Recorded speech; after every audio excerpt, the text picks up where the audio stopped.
É com grande satisfação que faremos neste momento a abertura da Semana de Luta da Pessoa com Deficiência.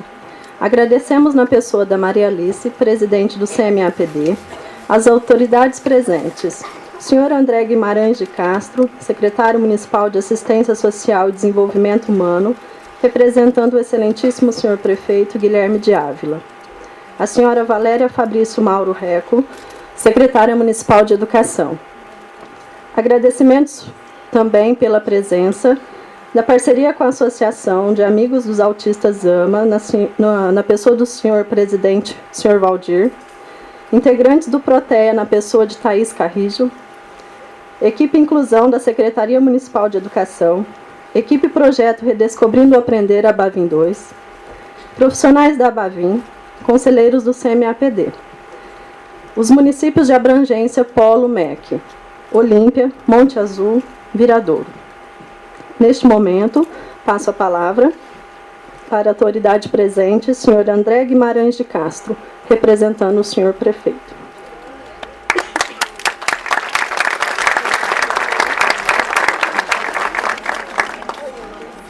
Boa noite. Bom, gostaria de justificar a ausência do prefeito Guilherme nessa data de hoje. Ele, devido às reuniões e o tempo de chuva, houve todo um atraso no cronograma dele, então por esse motivo ele não pôde estar presente. Mas seria de grande satisfação por parte dele estar aqui hoje, representando assim, a nossa gestão para que pudesse dar abertura nessa semana de luta da pessoa com deficiência. Bom, eu, quanto secretário da Assistência Social, gostaria de estar deixando aqui uma fala um pouco importante para nós, para a semana, que é até um pouco fácil estar falando sobre esse assunto, já que toda a minha trajetória quanto profissional é voltada à pessoa com deficiência. Eu gostaria de parabenizar ao Conselho da Pessoa com Deficiência, em nome da Maria Alice, presidente, que não mediu esforços para estar organizando a Semana de Luta da Pessoa com Deficiência, no qual fez todo um cronograma, um calendário que busca estar fortalecendo cada dia mais as pessoas com deficiência na nossa sociedade. Nós, quanto gestão, nós não temos medido esforços para estar fomentando não só o Conselho da Pessoa com Deficiência, mas todos os conselhos, através da nossa Casa de Vigilância e Defesa Social, no qual, através da Casa dos Conselhos, nós colocamos à disposição de todos os conselhos de direitos que ali estão, profissionais que possam estar fomentando e buscando ativamente profissionais para que possam estar trazendo condições e melhorias para os conselheiros. Gostaria de deixar aqui também já um convite a quem faz parte dos conselhos e as entidades sociais que estão aqui presentes, que no próximo dia 6 de outubro faremos uma capacitação para todos os conselheiros, no qual vai estar colocando, vai estar sendo colocado qual que é a função, a atuação de todos os conselhos e o papel do conselheiro junto a um conselho de direito. Então, assim, gostaria de deixar aqui, mais uma vez, nós, quanto secretaria, à disposição de todos os conselheiros e todos os presentes, aqueles que quiserem estar tirando algumas dúvidas ou trazendo sugestão para nós, para que a gente possa estar implementando na nossa gestão. Muito obrigado a todos.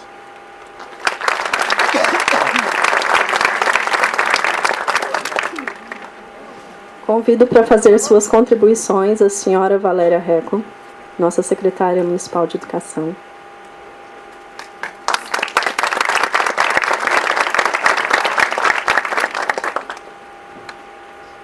Boa noite a todos. Gostaria de, em primeiro lugar, agradecer a presença de todos que estão aqui nessa semana que se inicia, que para nós, principalmente nós que estamos na educação, ela é muito importante. A todo momento nós temos grandes desafios, nós passamos por situações que nós ainda não conseguimos a melhor forma de resolver. Estamos buscando, né, a cada dia novas aprendizagens e nós sabemos que essa semana ela é uma vitória. e eu já fiz parte do Conselho da Pessoa com Deficiência. Eu conheço todos os problemas que, principalmente nas unidades, quando nós começamos a receber alunos com deficiência, e nós sabemos que nada está pronto ainda, nós ainda temos muito que aprender, e essa semana para nós é de extrema importância, porque aqui nós podemos trocar experiências, nós podemos aprender novas formas de receber os nossos alunos, de cuidar das pessoas. Nós sabemos que pessoas com deficiência, nós vimos, né, há pouco tempo os Jogos Paralímpicos, e eu acho que lá foi um exemplo, né, para a gente, que nós percebemos o quanto eles são eficientes. Na realidade, eles superaram todos os problemas e venceram grandes desafios. Então, eles nos deram um grande exemplo. Que essa semana, né, que está começando agora, que ela também nos apresente grandes exemplos, né, que ela nos fortaleça, para que a cada dia a gente consiga melhorar ainda mais a nossa maneira de tratar as pessoas com deficiência. Uma boa semana a todos. Eu agradeço principalmente a Maria Alice, que nós sabemos o quanto ela é uma lutadora, né, e uma vencedora de tanto que ela já fez, e que eu tenho certeza que ela ainda vai trazer muito mais ainda para nós. Agradeço o palestrante, né, que quero que você saiba que Barretos é uma cidade que ela está sempre buscando novas formas de atender as pessoas com deficiência, e a tua contribuição vai ser muito importante para nós. Muito obrigada. Obrigada a todos.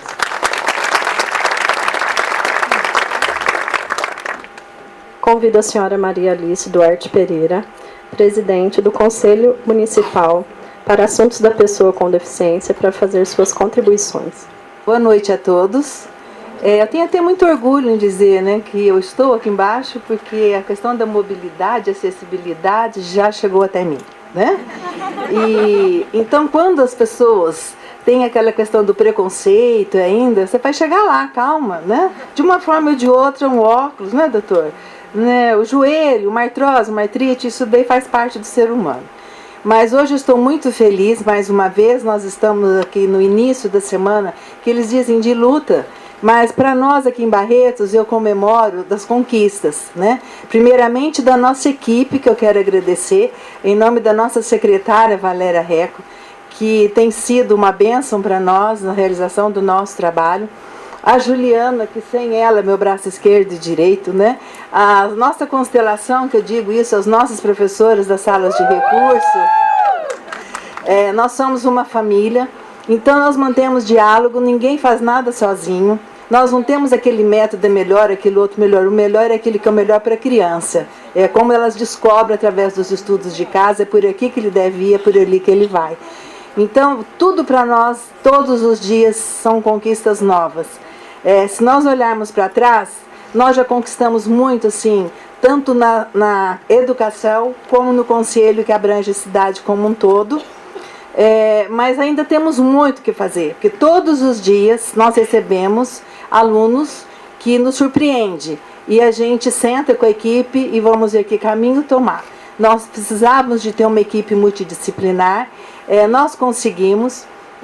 Primeiramente, né, com o neuro, com o psicólogo, dali surgiu a necessidade, né, de um psiquiatra infantil. A secretaria não mediu esforço para fazer convênio, de ter conosco também, e que hoje nós temos o Dr. Bruno, que é amado e respeitado pelos pais e pelas crianças, e que isso nos faz muito feliz, porque foi isso que nós almejamos e isso que a gente conquistou. E através dessa equipe maravilhosa, eu tenho certeza que todos os problemas que surgirão, assim como os que já passaram e foram resolvidos, né, em termos, porque a criança não está pronta e nós não queremos dizer que está tudo 100%. E mais uma vez eu tenho assim, muito que agradecer A nossa equipe, a administração, os nossos secretários que ali estão também, o Ronaldo Câmara, o Pedro Serradella, porque tudo que a gente pede à Prefeitura, graças a Deus, vocês terão a oportunidade de acompanhar o nosso trabalho nessa semana. Amanhã à noite nós teremos na Faculdade Barretos uma palestra, uma mesa redonda, sobre esportes, que acaba as Paralimpíadas agora, e viu o quanto isso é importante na vida de todos. Na quarta-feira nós teremos, não é do nosso programa, mas é muito importante, da Defensoria Pública, que será lá no nosso espaço no Derby Club, também às 5 horas. Na quinta-feira teremos em frente à CIB, de manhã, a banda Vim para alegrar e mostrar o porquê vieram, e à tarde, Semeja, às 14h30. E na sexta-feira, como em todos os anos acontece, nós teremos a nossa caminhada. Como é que é o nome que você deu, Ju? Tem um nome. Todos em luta pela causa, que aqui a gente trabalha tudo em equipe, né? E nós teremos abertura com tiro de guerra, todas as entidades participam, escolas, então é um momento de festivo. Então fala de luta, mas essa palavra luta para mim eu acho que ela já pode deixar de lado, porque nós estamos agora comemorando as conquistas. Agradeço vocês, mães, por confiarem seus filhos, né, à Secretaria Municipal de Educação, e só tenho que agradecer, e hoje à noite pertence aqui ao Dr. Bruno. Muito obrigada.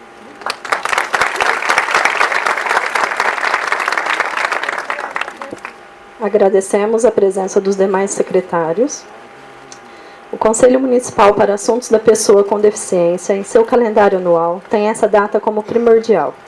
Por vários anos, realiza este evento na intenção de tornar visível a luta pelo reconhecimento, visibilidade e inclusão. Neste ano, em especial, o maior foco é a eliminação de barreiras, sejam elas arquitetônicas, urbanísticas, de comunicação, e a mais difícil delas, a atitudinal. A luta é grande e somente aqueles que enxergam com o coração é capaz de enxergar o outro em suas necessidades e potencialidades.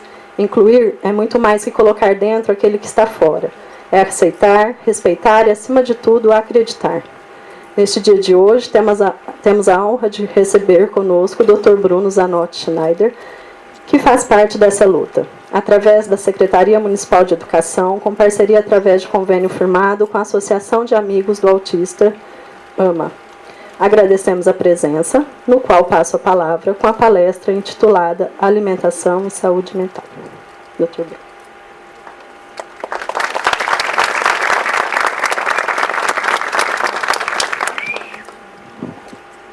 Eu agradeço a todo mundo, viu, pela presença, em especial a AMA e a todo mundo que ajudou a organizar esse evento. E por um probleminha técnico, então vou pedir licença a vocês e vou apresentar dali, viu? Espero que não atrapalhe vocês, tá?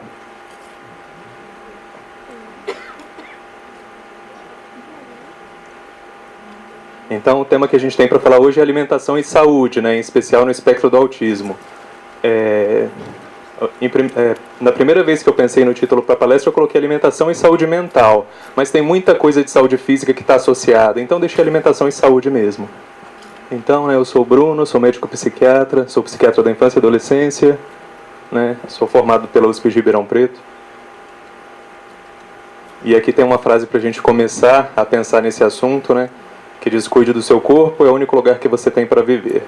Então a gente vai falar de um assunto que é cheio de mitos e controvérsias, esse assunto da alimentação, né? Muitas vezes a gente escuta na mídia até piadas a respeito, né? O que faz bem agora, o que faz mal agora, etc. Enfim. Então é um assunto delicado, difícil, mas ao mesmo tempo também muito legal de se estudar, muito interessante.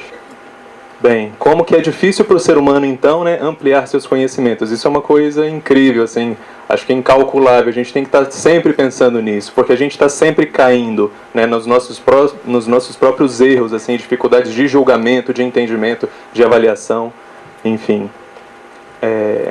Então, em relação à alimentação, à nutrição, né, tem vários paradigmas falsos, né, até hoje bem difíceis de superar. Por exemplo, a criança não pode ficar sem beber leite, né, que tem cálcio, para os ossos crescerem fortes.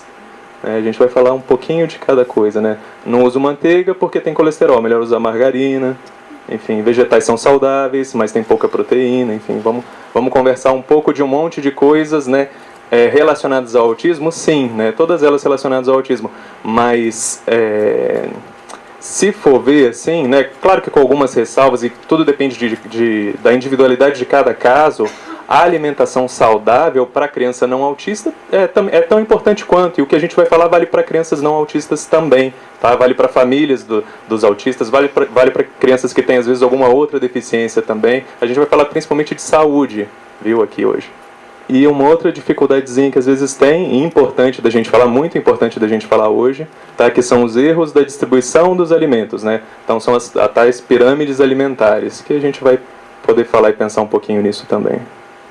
Como se todas as dificuldades de se estudar a respeito não bastassem, porque isso é característica humana, né? A gente tem, infelizmente, também que conviver com fraudes, com problemas, né, de índole dos pesquisadores, etc. Então, esse estudo aí saiu a semana passada, né, na maior revista de medicina dos Estados Unidos, né, que é o JAMA, que é um estudo, na verdade, que ele não é tão recente assim, mas ele saiu numa revista de peso, né, semana passada, que mostrou que a indústria do açúcar, né, deu um jeito de fraudar estudos relacionados a açúcar, né, e saúde, principalmente saúde cardiovascular. Né, então eles jogaram nesses estudos muito da culpa dos problemas de saúde em gorduras e em colesterol e tiraram a culpa do açúcar, né, dos estudos por meios, né, não corretos. Né, então corrupção não tem só no Brasil. Né. Bem, então, né, depois disso tudo, como que a gente pode ter, então, uma boa atitude para poder compreender um dado fenômeno, né? E isso que eu vou falar agora, se for ver, vale para tudo. É uma coisa geral, não vale só para nutrição, não vale só para alimentação, vale para qualquer assunto, né, científico, qualquer coisa que você queira compreender e entender. Né? De fato, essa base que eu vou passar agora para vocês, ela é válida, tá? A gente pode chamar essa base de um ceticismo de mente aberta, tá? Seria, em inglês, o open-minded skepticism. Ele foi definido por esse físico, né, e expert em consciência, que é o Thomas Campbell, né, que é um sujeito fascinante. E é a forma como você vai abordar qualquer informação que chega até você. Tá? Toda informação, todo conceito que vai chegar a você, vai chegar através da sua experiência. E você precisa ter, né, uma atitude correta se você quer determinar bem o que você está tendo como experiência. Então, em primeiro lugar, né, se a gente está falando de mente aberta e ceticismo, a gente tem que ser capaz de sustentar a condição de dúvida, porque é uma característica humana, às vezes, tentar se adiantar e, se tem dúvida de alguma coisa, não conseguir suportar essa condição de dúvida, tentar cair numa certeza, tentar cair, não, mas isso é assim, isso é assado, né, achar uma outra resposta que às vezes você não tem nem como saber, e com isso você vai deixar de realmente compreender, porque você nem se deu o direito de ficar em dúvida para poder tentar aprender isso. Né? Então, também tem que ter cuidado para evitar prejulgamentos, tá? Então, a capacidade de sustentar a condição de dúvida tem a ver com o ceticismo. O ceticismo, você também não vai aceitar qualquer coisa que chega de qualquer forma e você vai falar que aquilo é assim mesmo, não. Você tem que ser cético, sim. Ao mesmo tempo, você tem que ter a mente aberta, porque se você é cético de mente fechada, né, você só vai pensar da maneira que você pensa, e tudo que vier contra o que você pensa, você não vai aceitar e pronto, e você vai deixar de aprender. Então a gente tem que ter a capacidade de enxergar ou aceitar o conhecimento, independentemente de como este o afeta. Isso é ter mente aberta, né? Então, é como aquela criança, né, que em um determinado tempo ela deixa de acreditar em Papai Noel, né? Mesmo que aquilo deixe ela extremamente triste, mas ela consegue já compreender que não existe, enfim, que está crescendo.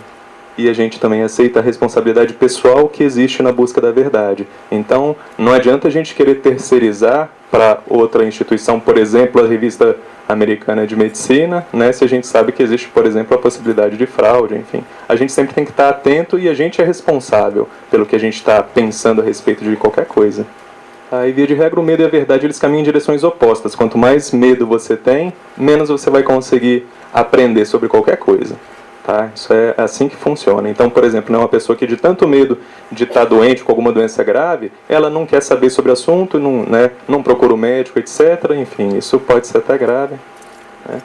Então, quanto mais medo, menos conhecimento.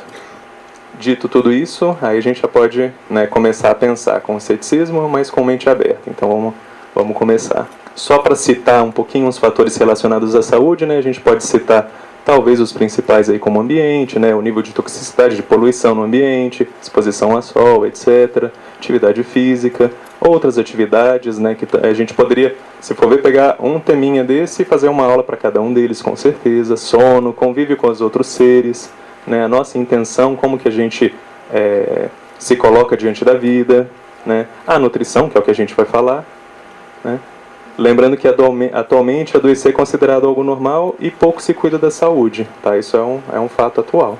Então vamos falar da nutrição, ou da alimentação, enfim, né? Se a gente for ver, né, vem do latim nutrire, que significa alimento, alimentar, tá? Então a gente pode usar nutrição e alimentação mais ou menos como sinônimo, apesar de que tem uma nutricionista que fala que hoje em dia a gente se alimenta muito, mas se nutre muito pouco. Então isso tem um sentido também, você pode usar dessa maneira também, né? Então a nutrição, né, seria um processo de assimilação de nutrientes para a realização das funções vitais do organismo, né? E o alimento, na sua forma natural, a gente pode considerar ele, né, como uma orquestra sinfônica, né? Por que eu coloquei essa figurinha aí para vocês verem? Porque se a gente pega uma laranja, por exemplo, né, ela, além de todos os componentes dela, ela está organizada daquela maneira perfeita como uma laranja, por exemplo, está organizada, né? Existe uma inteligência ou um nível de informação muito rico ali, se você quiser pensar assim. E qualquer alteração que você faz nessa laranja, você modifica isso, né, para o bem ou para o mal, tá? Só para dar um exemplo. Mas todo alimento basicamente é assim. Tá? Assim como o nosso organismo é uma outra orquestra também, que toca com bastante harmonia, enfim, assim como os alimentos. E se a gente casa isso muito bem, a gente faz uma orquestra maior ainda e ganha bastante saúde. Só para citar também, né, a gente pode falar dos macronutrientes, né, que seriam as gorduras ou os lipídios, né, os carboidratos, as proteínas e a água. E os micronutrientes, que são principalmente as vitaminas e os minerais, mas também os fitonutrientes, tá? Que são centenas de substâncias presentes nas plantas, que têm importante função vital, os hormônios, enfim, que podem estar presentes nos alimentos, e as enzimas. Então, principalmente, né, macronutrientes e micronutrientes. Ainda hoje se fala bastante em macronutrientes, né? E tal alimentação tem que ter tantos por cento de gordura, tantos por cento de proteína, etc, etc, mas não se fala tanto de micronutrientes. Falar um pouquinho sobre o guia alimentar, né, mais recente, pelo menos que eu encontrei do Ministério da Saúde, né, foi o de 2014, que não é um guia alimentar ruim, se a gente for pegar para ver, sabe? Tem bastante coisa até legal, mas eu considero ele um guia, assim, pouco ambicioso, sabe? Tem muita coisa ali que poderia melhorar em termos de prevenção de doenças de modo geral, em termos de saúde física e mental de modo geral, tem coisas que poderiam melhorar nele, tá? Uma coisa legal que ele já pensa em fazer é de você priorizar os alimentos naturais, né, in natura, ou pelo menos os minimamente processados em relação aos alimentos processados ou os ultraprocessados, né? Então eu falei, por exemplo, da laranja. Se a gente for pegar a laranja inteira, é um alimento in natura, é um alimento natural.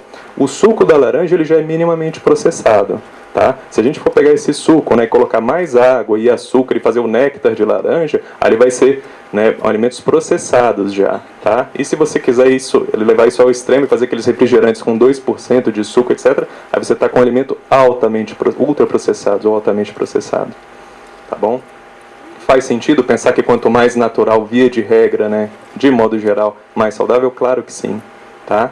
Porque a gente, né, a indústria vai interferindo no alimento, não é para deixar a orquestra tocar mais bonito, é para ter mais rentabilidade, né, principalmente, enfim, para ter mais retorno financeiro. E esse guia também ele recomenda óleos, gordura, sal e açúcar em pequenas quantidades. Tá? Não é, como eu disse, não é um guia ruim, não. Tá? Mas é pouco ambicioso. Uma coisa interessante desse guia também é que ele não propõe uma pirâmide alimentar, né? É um guia que não tem uma pirâmide alimentar. Mas aqui a gente tem uma pirâmide alimentar para observar, tá? Talvez a gente, né, a aula, né, ainda começou faz pouco tempo, mas já é uma aula um pouco mais curta e essa talvez a parte até mais importante da aula, que eu acho de modo geral para todo mundo. Essa pirâmide alimentar ela é de 2013, então, do Ministério da Saúde, porque o guia de 2014 não tinha pirâmide, tá? Mas o que a gente observa aí? Em primeiro lugar, que tem muita família, né, muita criança, muito adulto, que a pirâmide alimentar do dia a dia está bem pior do que essa que está exposta aí, viu? Porque a quantidade, pelo menos, de 3 porções de legumes e verduras, de 3 porções de frutas, etc., tem muita gente que não come isso. Isso é muito comum na nossa sociedade, tá?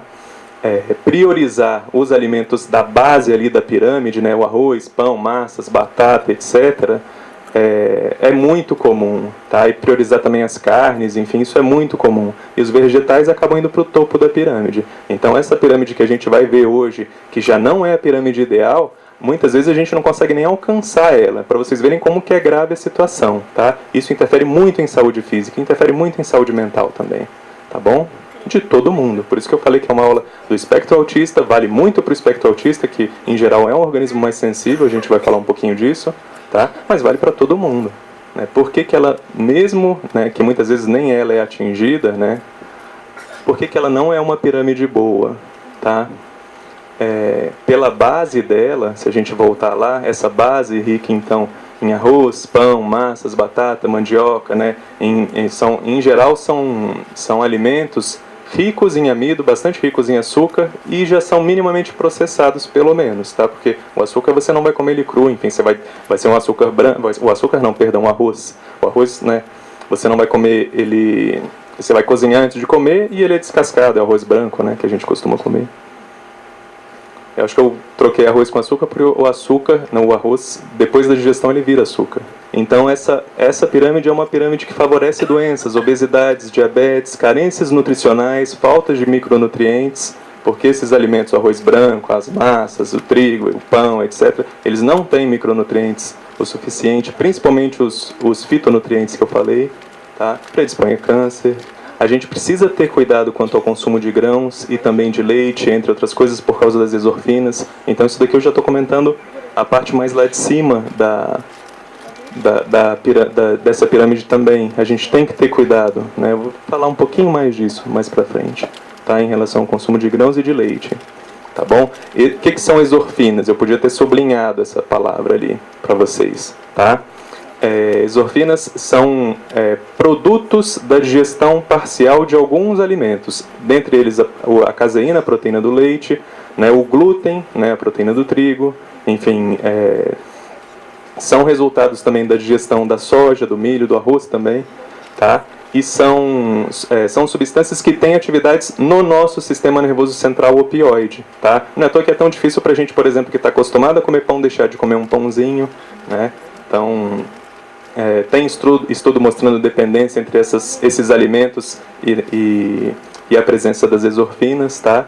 E elas podem interferir com a atividade cerebral, tá? Então elas têm essa afinidade por receptores opioides, né, do sistema nervoso central. Os óleos vegetais comuns que estavam presentes também mais lá acima na pirâmide não são gorduras saudáveis, tá?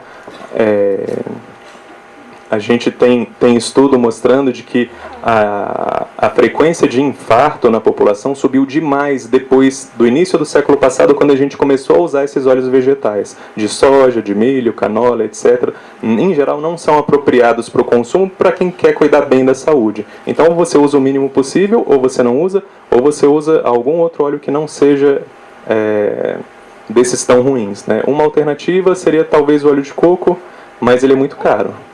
Tá? Açúcares e doces que estavam lá no topo da pirâmide, então, ó, tá ali os óleos e os açúcares, né, no topo da pirâmide, em menos quantidade. Agora, se a gente for pensar numa alimentação mais saudável, a gente não vai querer nada deles ali. A gente vai tirar eles da pirâmide, tá? Então, os açúcares e os doces, mesmo em pouca quantidade, eles ofuscam a nossa consciência, não sendo ideais para o funcionamento mental. Então, isso é uma parte muito legal da aula e atrapalham mesmo, tá? Se você fica com o cérebro, com o sistema nervoso central bem limpo, você percebe o mundo de uma maneira diferente, de uma maneira muito melhor, tá? E você percebe, inclusive, com muito mais clareza os efeitos de qualquer substância que você ponha, né, para dentro do seu organismo, você percebe os efeitos dele na mente com mais facilidade também. Essa daqui é uma outra pirâmide alimentar que já é uma pirâmide bem melhor do que a outra, tá? Não estou dizendo que essa é a minha pirâmide, né? Não estou dizendo que é a melhor que tem, mas ela é bem melhor. Porque olha a base dela, olha o grosso dessa pirâmide alimentar. Quem dera todo mundo se alimentasse assim, viu? Porque, né? Então o grosso dela, a base dela são os vegetais, né? As verduras, os legumes, enfim. Em seguida as frutas, tá? Depois os grãos integrais, as leguminosas, né, enfim. Em seguida, já com um sinalzinho de amarelo, né, a gente tem as nozes, os óleos, as proteínas magras. E lá em cima, em vermelho, né, os alimentos que poderiam causar acidose no organismo, que seriam o leite, os hambúrgueres, doces, etc., álcool. Bem, então, vocês já estão pegando a ideia de que eu estou sugerindo, de modo geral, que se consuma muito mais vegetal, sim, muito menos daqueles outros alimentos que eu falei da base da pirâmide ruim, né? E aí quase que a primeira dúvida automaticamente que surge, mas e as proteínas, né? Esse tanto de vegetais e as proteínas vegetais, né? Como é que fica isso daí? Elas ocorrem em quantidades insuficientes? Mito. Tá? Especialmente se for considerada a sua quantidade por caloria. Essas proteínas vegetais, se a gente for comparar com o consumo de proteínas animais, uma que as vegetais vão ter muito mais fitonutriente associado, claro, né? Os micronutrientes das plantas vão estar vindo junto para a gente vai estar mais bem nutrido. Outras, porque elas estão associadas a baixos níveis desse hormônio IGF-1, né, que significa mais longevidade e menos risco de câncer. Tá? Aquilo que eu falei ali em cima, de que a gente tem que considerar a sua quantidade por caloria, é mais ou menos assim que funciona. Tá? Eu poderia até ter colocado um slide desse também.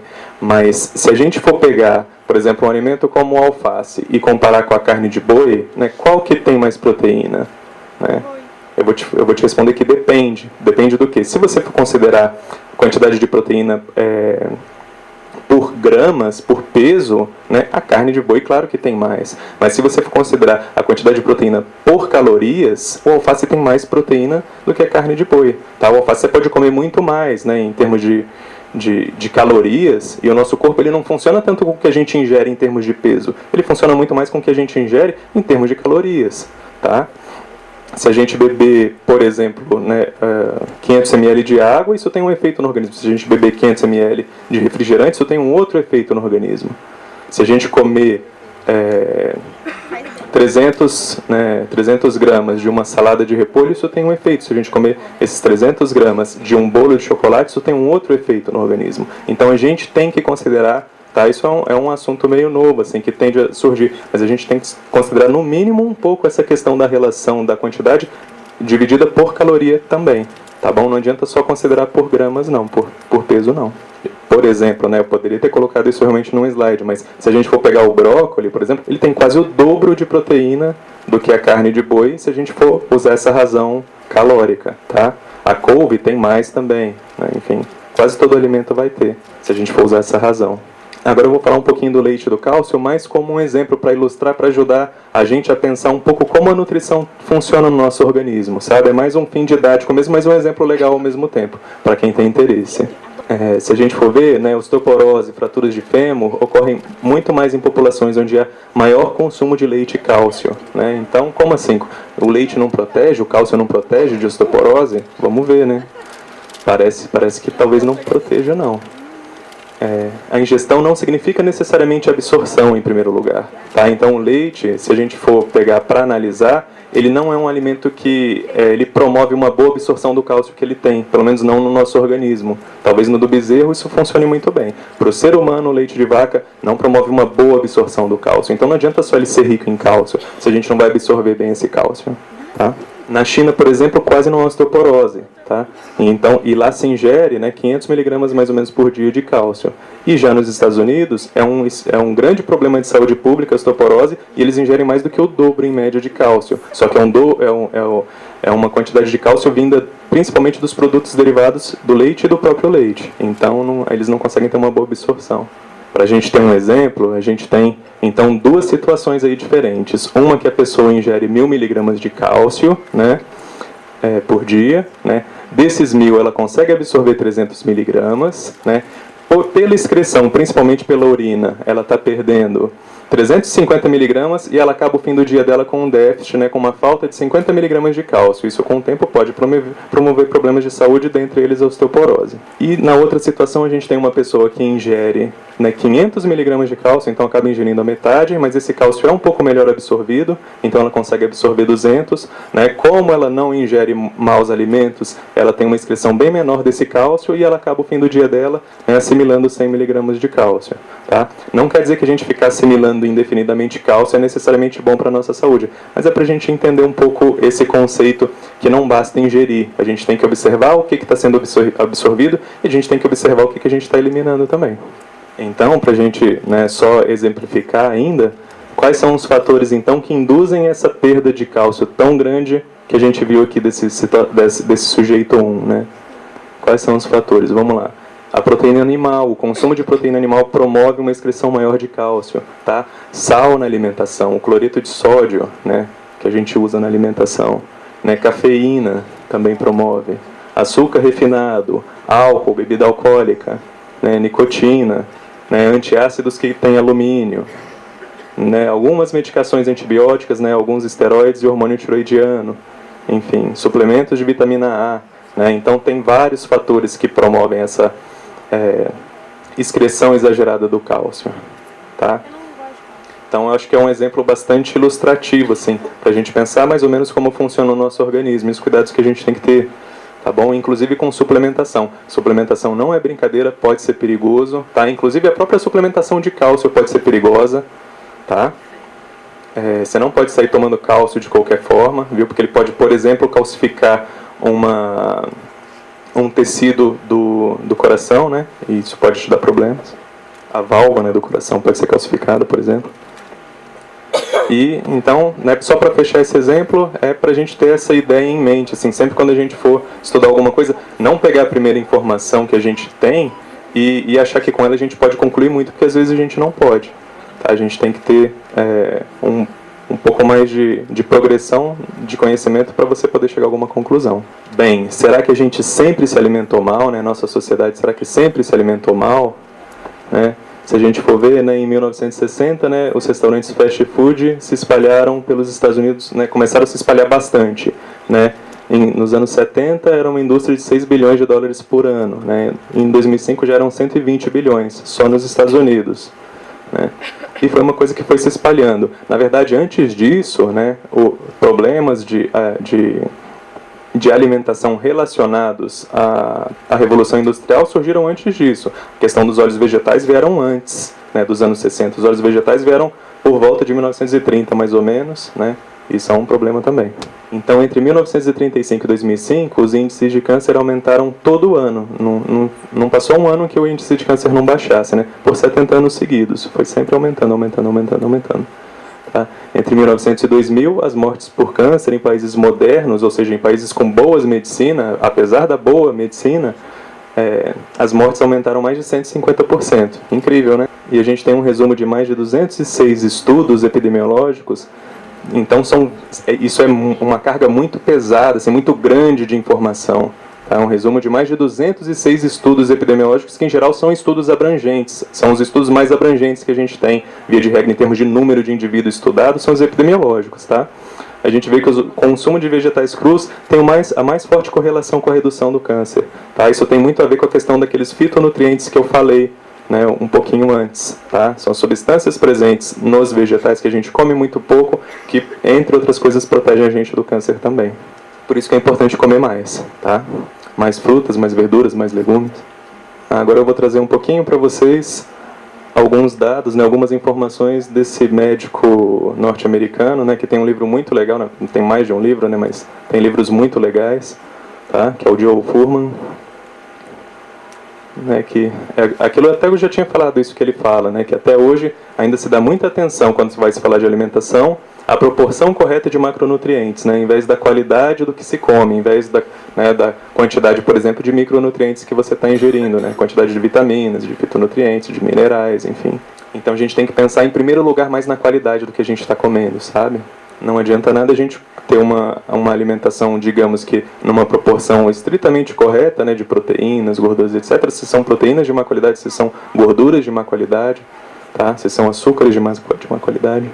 E ele brinca com essa equação aí que diz que saúde é igual a nutrientes dividido por caloria. Então, se você tem uma relação bem alta de nutrientes por caloria, você vai ter bastante saúde. Em geral, se a gente entra no supermercado, o que a gente encontra? Né? Um monte de produtos que tem uma relação muito baixa disso daí. Poucos nutrientes, né? Poucos nutrientes por caloria. São alimentos muito ricos em caloria, igual aquela história daquela nutricionista que eu falei para vocês, se alimentando muito e se nutrindo muito pouco. É bom lembrar, então, que bons alimentos reforçam o sistema imune, tá? Sendo que 70% do nosso sistema imune, do nosso tecido linfóide, que é o tecido responsável pela nossa resposta a doenças, enfim, a qualquer agente externo, ele está localizado no intestino, tá? Isso é muito interessante. Por que ele está localizado no intestino? Porque a interface ali é muito importante entre o meio externo e o meio interno no intestino. Então a gente tem que ter um sistema imune bem desenvolvido ali para poder agir bem em relação ao que está entrando no nosso organismo. Então, já que eu comecei a falar de intestino, eu vou pontuar também um pouquinho sobre a microvida intestinal, ou a flora intestinal, que é o termo mais antigo, ou a biose intestinal, enfim, o termo que vocês preferirem, tá? A gente só não usa mais tanto o termo flora intestinal, porque flora era na época que a gente considerava bactéria e fungo planta, né? E hoje em dia a biologia já não classifica nem bactéria nem fungo como planta. Eles têm classificações próprias, então a gente não usa mais o termo flora por causa disso, tá? Mas quando a gente está falando de flora intestinal, são principalmente as bactérias que vivem no nosso intestino e os fungos também que vivem no nosso intestino, né? Então tudo que está em verde aí, se a gente for acompanhar, são características de uma flora saudável, tá? De bactérias e fungos saudáveis que são companheiros da gente, que são amigos da gente, da nossa saúde. Então, né, uma flora benéfica pode produzir vitaminas para a gente, né? Pode produzir ácidos graxos de cadeia curta úteis para a gente, né? E proteínas também úteis para a gente. Então elas podem ajudar a gente, inclusive, a se nutrir, tá? Essas proteínas benéficas, né? Elas oferecem também uma proteção contra as bactérias ruins, os fungos ruins, enfim. Então elas ajudam a gente a se proteger também, né? Elas fortalecem o nosso sistema imune para a gente se proteger melhor também, tá? E também elas têm... parte dela a gente pode considerar como um psicobiótico, por exemplo, como psicobióticos. O que são psicobióticos, né? São os probióticos, que é o termo que a gente usa para falar dessas bactérias benéficas, tá? São os probióticos, então são essas bactérias e os fungos benéficos, que têm um efeito interessante em termos de saúde mental, tá bom? Então, por exemplo, eu coloquei ali, e aí a gente já entra um pouquinho mais especificamente no autismo, mas não necessariamente apenas no autismo, tá? Esse Lactobacillus reuteri, que aumenta o nível de ocitocina no nosso cérebro. Então, se você tem essa bactériazinha que é benéfica no intestino, ela pode ajudar uma criança, né, a criança com autismo que tem essa bactériazinha, a interagir melhor, porque a ocitocina é um hormônio, um neurotransmissor que ajuda na interação social. Olha que bacana isso, tá? Esse é só um exemplo, tá? Eu não sei se esse termo psicobiótico vai vingar, sabe? Eu não sei se isso vai continuar sendo usado com o tempo, a gente vai observar, é uma coisa bastante recente. Por outro lado, o que a gente for ler ali em vermelho, então são os agentes, né, as bactérias, os fungos, enfim, que são maléficos para a gente, tá? Eles podem produzir agentes que favorecem o aparecimento de câncer, né? Podem produzir outras toxinas que podem afetar o coração, por exemplo, ou outros órgãos. Eles podem provocar problemas digestivos, atrapalhar a nossa digestão, podem promover disfunção do nosso sistema imunológico, né? Então a gente pode ter mais problema de inflamação, mais problema de doença, de autoagressão do próprio organismo se agredindo, porque a gente, na verdade, está com uma bactéria ruim no nosso intestino, tá? O que isso tudo significa? Que se a gente se alimenta bem, a gente está ajudando aos bonzinhos ali, né, combaterem os bandidos e você ficar com mais bonzinho dentro de você. Se você se alimenta mal, você está ajudando os bandidos a proliferarem no seu próprio intestino. Falando um pouquinho mais especificamente então de alimentação e saúde mental, a gente tem que deficiência de nutrientes causam problemas mentais, isso é conhecido, tá? Isso é conhecido faz muito tempo. Por exemplo, a falta de vitamina D e B12, né, ou de folato também, né, que é a B9, podem causar depressão, né, a falta de ômega 3 que pode causar esquizofrenia, depressão, TDAH, autismo também, tá? Aí eu coloquei entre parênteses o cuidado com a linhaça, porque a linhaça é uma fonte muito rica de ômega 3, mas pode ser usada, dependendo do caso, tá? Mas ela também tem um antinutriente dentro dela, que ele antagoniza o efeito da vitamina B6, que é muito importante para a criança com autismo, que ele tem essa B6 funcionando muito bem. Então a gente tem que ter essa ressalva também, sem contar que ela também pode desencadear alergia. Bem, maus alimentos atrapalham o funcionamento mental, tá? Isso é de modo geral, viu? De modo geral e às vezes de modo bem sutil. Às vezes a gente não percebe tanto, tá? Então uma alimentação saudável, né? Sem álcool, glutamato, sem cafeína, sem carboidratos processados e algumas outras coisinhas ruins também, essa alimentação então ela torna as nossas funções de consciência, as nossas funções mentais mais claras. Isso é uma coisa muito legal. Eu já tinha falado um pouco disso no começo, né? Estou repetindo aqui e agora eu vou contar para vocês que se você tem uma alimentação mais saudável, tá, e você faz isso por um determinado tempo, se você pega depois e toma um copinho de Coca-Cola, mas você sente um efeito tão forte daquilo na sua mente, mas tão forte, que você nunca mais quer tomar de novo, sabe? Porque se a gente não está com essa alimentação saudável, a gente toma um copo de Coca-Cola e não percebe nada, e não, né, nem se dá conta, porque você não está com a sua função de consciência clara, viu? Bem, agora eu vou falar um pouquinho sobre a questão das alergias, que na verdade eu não vou falar, né? A gente vai tentar mostrar um vídeo, né? Esse vídeo, na verdade, ele não é só de alergia alimentar, mas a gente vai focar só nas alergias alimentares aqui, que são um tema muito importante também.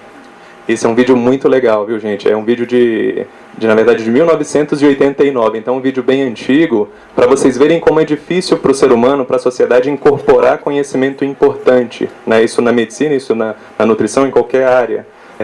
Essa médica, então, norte-americana, ela chama Doris Rapp, né? Ela estudou bastante. Ela que trouxe isso a público na época, tá? Infelizmente, essa informação não foi tão bem aproveitada quanto deveria. Então, agora a gente está voltando a estudar um pouco mais isso, tá? Eu vou pedir respeito de todo mundo, porque tem gente, né, nesse vídeo que está se colocando ali, né, teve essa intenção de se mostrar ali para poder ajudar a gente a aprender. Então, esse é um programa, né, norte-americano, tudo em que ela foi expor o que ela estava estudando. Não tem legenda, viu? Então eu vou traduzindo para vocês junto com vocês.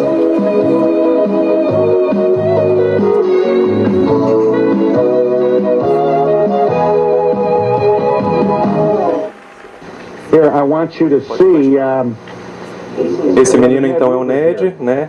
Ele tem alergia a tomate, ele vai comer um pedaço de tomate. Tá tudo bem com ele a princípio.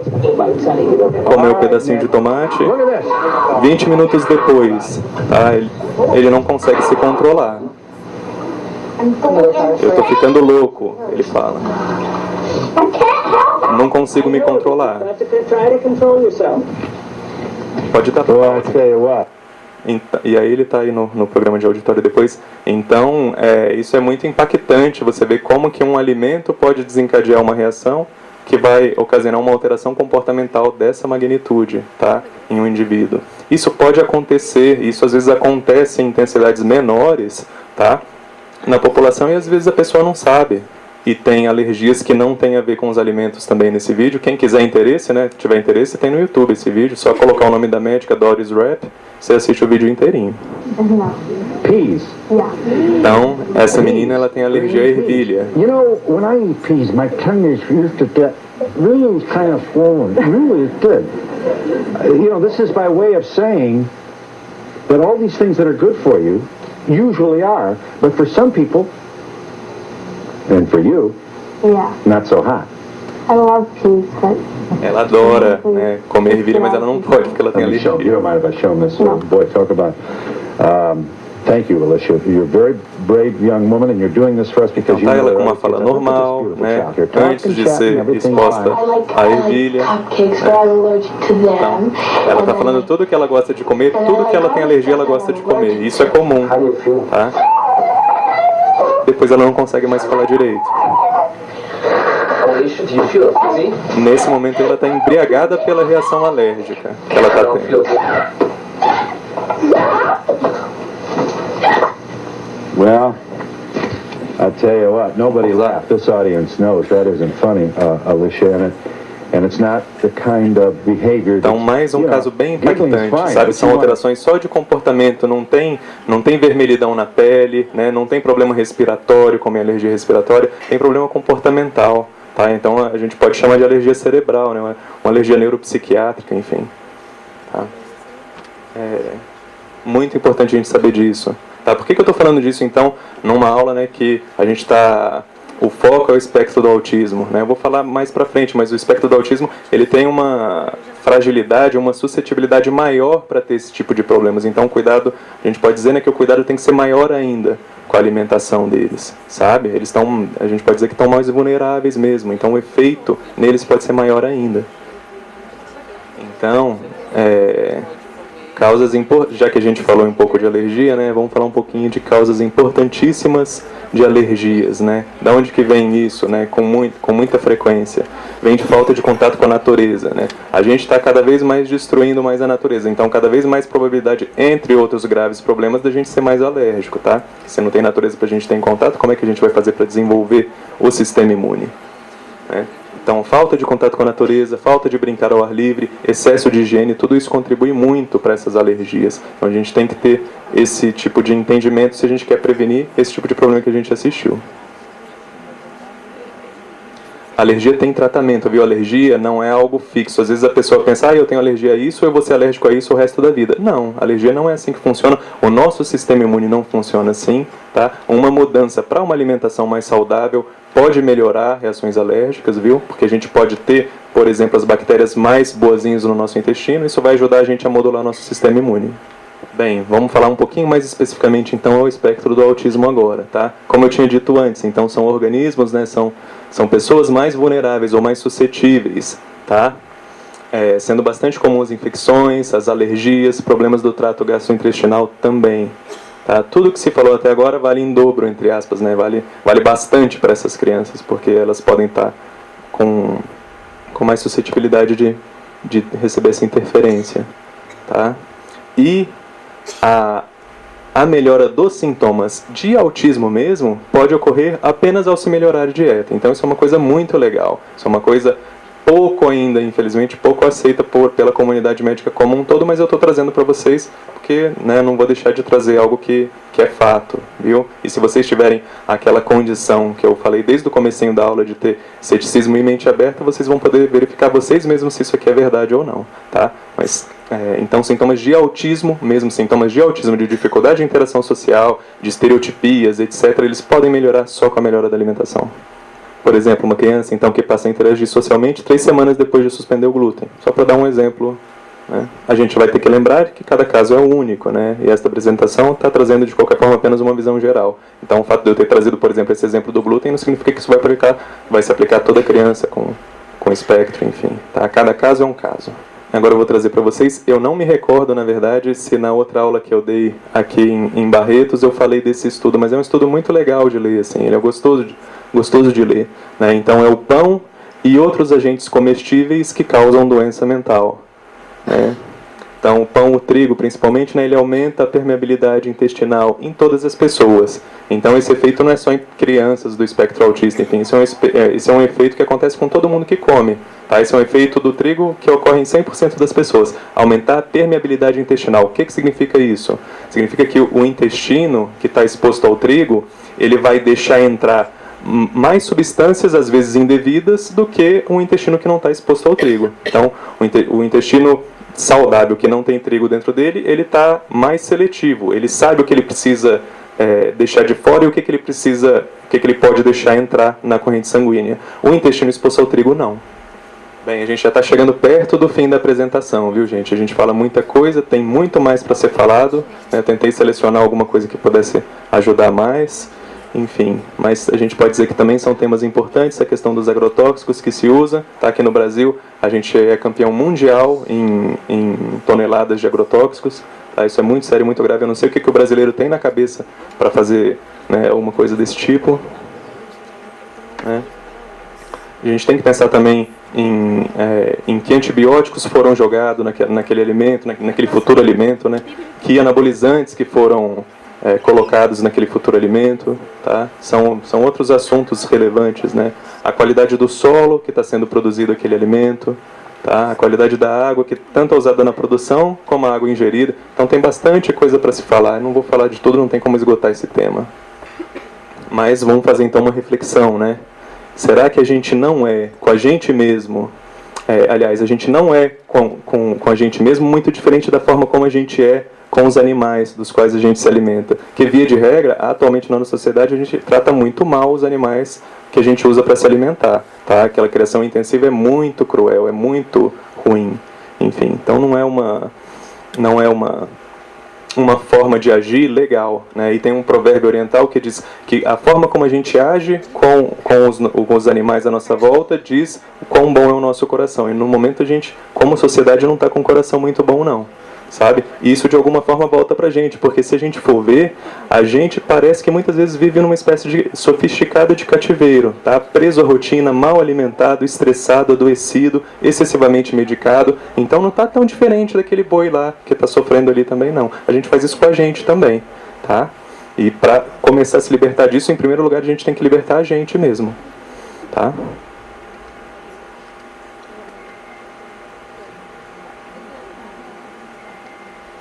E, né, para encerrar mesmo a aula, eu vou passar um outro vídeo, né, que é mais uma interrogação, viu? Então, assim, será que a nossa atitude para com os nossos alimentos, né, com o que a gente consome, enfim, a forma como a gente obtém, será que isso tem alguma importância na qualidade do alimento? Né? Vamos pensar sobre isso, vamos assistir esse vídeo. É um vídeo que não é um vídeo de caráter científico, é um vídeo mais artístico, tá? É mais para ajudar a gente a pensar um pouquinho, enfim, né? Esse sujeito, Masaru Emoto, é um fotógrafo japonês, né, que fez essa pesquisa, enfim, que tirou essas fotos que a gente vai poder observar agora no segundo vídeo. E eu acho que era isso que eu tinha para trazer, para falar para vocês.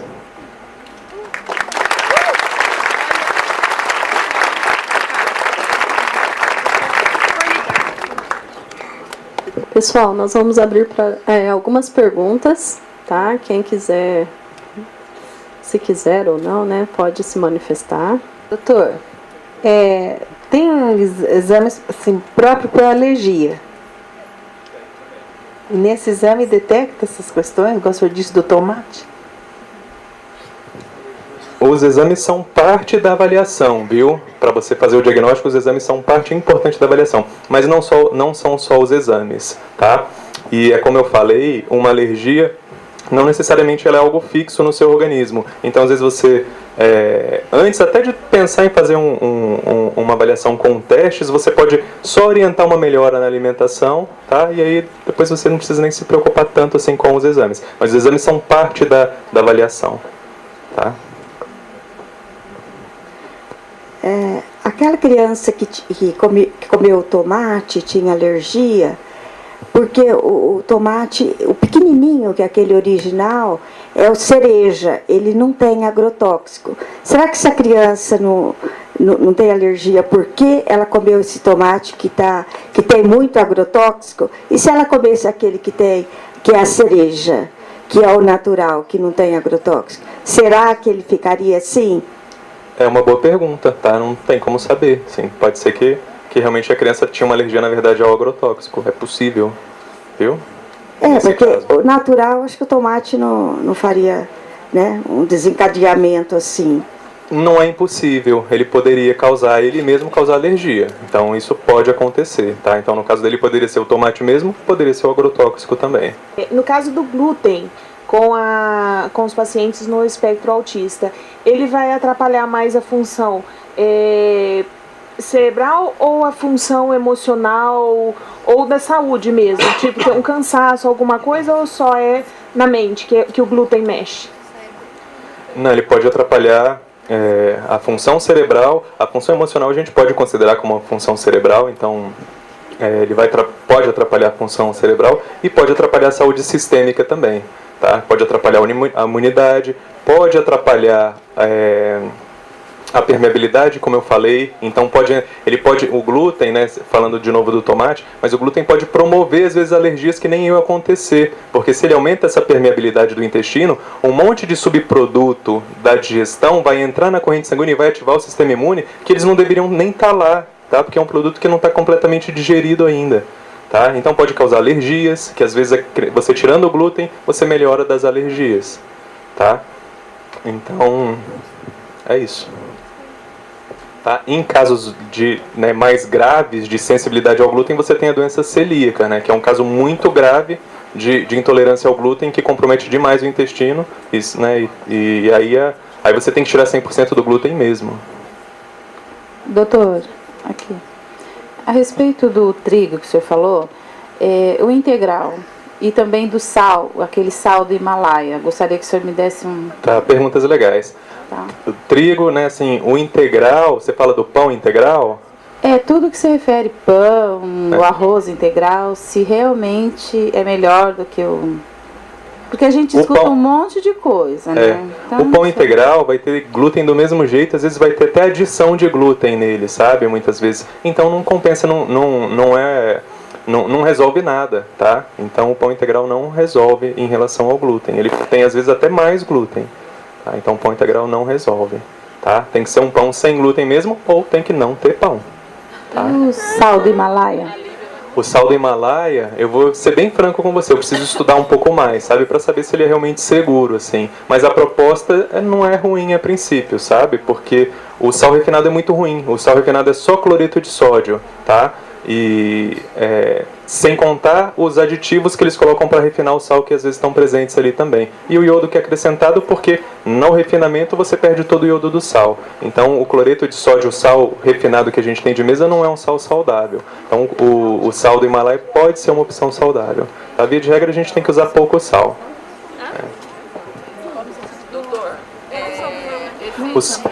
Isso, o sal do Himalaia tem menos sódio e tem mais outros minerais que podem ser importantes e bons para a saúde, tá? Mas eu preciso estudar um pouco mais para passar com mais convicção em relação ao sal do Himalaia. Qual que é a minha preocupação com o sal do Himalaia? Se tem metal pesado, se tem, né, alguma substância ali que pode ser tóxica, tá?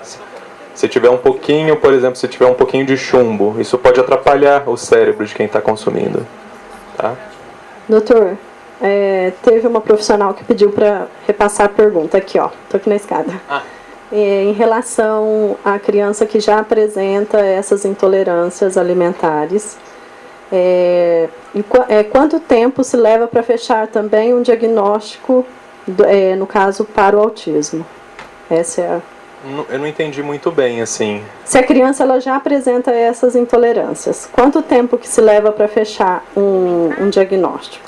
Um diagnóstico de intolerâncias ou de autismo? De autismo. Aí não tem relação, viu? Né? A intolerância alimentar pode acontecer fora do autismo. Então uma coisa uma coisa é uma coisa, outra coisa é outra coisa. Tá? Então a intolerância alimentar você pode dar o diagnóstico. É comum em criança com autismo? Sim, mas não necessariamente só em criança com autismo. E o diagnóstico de autismo você pode dar separadamente. Tá? Isso que ela agora quer saber. Quanto tempo se leva para fechar um diagnóstico de autismo? Isso varia muito, tá? Isso varia muito. De modo geral, se o profissional for bem treinado, tá? Né, você pode fazer o diagnóstico numa consulta, viu? O diagnóstico de autismo é clínico, tá? Então é observação e coleta de dados de história clínica. A gente não usa na prática exames para confirmar autismo, para saber se tem autismo. É o profissional bem treinado que sabe avaliar uma criança e vai dizer se essa criança está ou não no espectro, viu? Então, claro que depende, tem casos às vezes que são um pouco mais complicados. Vamos colocar, por exemplo, uma criança que você sabe que tem um problema de surdez também. Aquelas dificuldades de interação, você fica na dúvida se é do autismo, se é porque a criança não escuta, etc. Você vai demorar talvez muito mais tempo para você ter uma segurança no seu diagnóstico, tá? Então, em casos que são muito fáceis de fazer o diagnóstico. Tem mais uma pergunta. Se existe o tratamento para as intolerâncias e depois voltar a fazer uso desses alimentos? Sim e não, dependendo da intolerância existe, dependendo não, tá? Tem alimento que é saudável, né, que é considerado saudável, que é, né, que o organismo depois está preparado para receber aquele alimento, ele pode se alimentar daquilo, tá? Tem alimento, no caso do glúten, viu? O nosso trigo, né, o pão de 100 anos atrás não é mais o pão que a gente tem hoje. Então o nosso trigo é um trigo modificado, tá? Não é um trigo legal mais. Infelizmente, é uma das coisas que o ser humano, né, conseguiu atrapalhar ou estragar, enfim. Então, né, você voltar a consumir esse mau alimento aí não tem muito como, sabe? Né? Então, é mais ou menos assim. Boa noite, doutor. Tem estudos recentes sobre estas alergias cerebrais dos alimentos? Tem sim, viu? É só procurar. A gente tem aqui uma pessoa que está traduzindo ou que traduziu um livro de alergia cerebral, viu, aqui de Barretos. Tá? Então, tem estudos recentes também, né? Tem esses antigos também.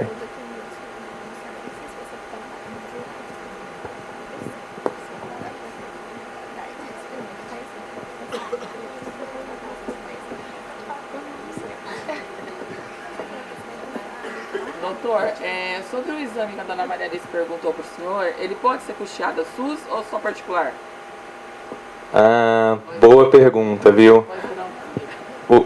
Eu não vou saber responder, viu? O SUS varia muito. Tem lugares que o SUS funciona de um jeito, tem lugares que de outro. Tem lugares que você vai conseguir via SUS com certeza, tá? Se você for, por exemplo, se você entrar num hospital bem complexo, de grande complexidade, você vai conseguir tudo quanto é exame lá, às vezes até com muita facilidade, até indevida, tá? Tem lugares que você não vai ter esse acesso, viu? Mas a gente pode estar... Mas deixa eu só focar uma coisa. É muito importante a gente não focar só no exame, tá? O exame laboratorial, né, qualquer tipo de exame, ele pode ser muito útil, mas a gente nunca vai focar só nele, tá? Senão a gente está fazendo, digamos que uma medicina pela metade, viu? Eu só não vou explicar um pouco mais para vocês em relação a exames em alergia, porque na verdade até foge um pouco da minha especialidade. Eu estou tendo que correr atrás disso, eu tenho que estudar esse assunto. Isso não é psiquiatria a princípio, apesar de que deveria ser um pouco, pelo menos, tá? Nesse caso do exame que eu te perguntei, o SUS, então você não sabe se ele cobra ou não, mas particular é acessível isso. Particular é acessível, tá? Tem ótimos laboratórios, né? Tem laboratório que dependendo do exame manda até a amostra para fora, enfim. Então, particular você consegue muita coisa, né? Tá bom, muito obrigada. Mais alguma pergunta? Podemos encerrar, então? Peço para que obrigado, viu, gente? faça o encerramento.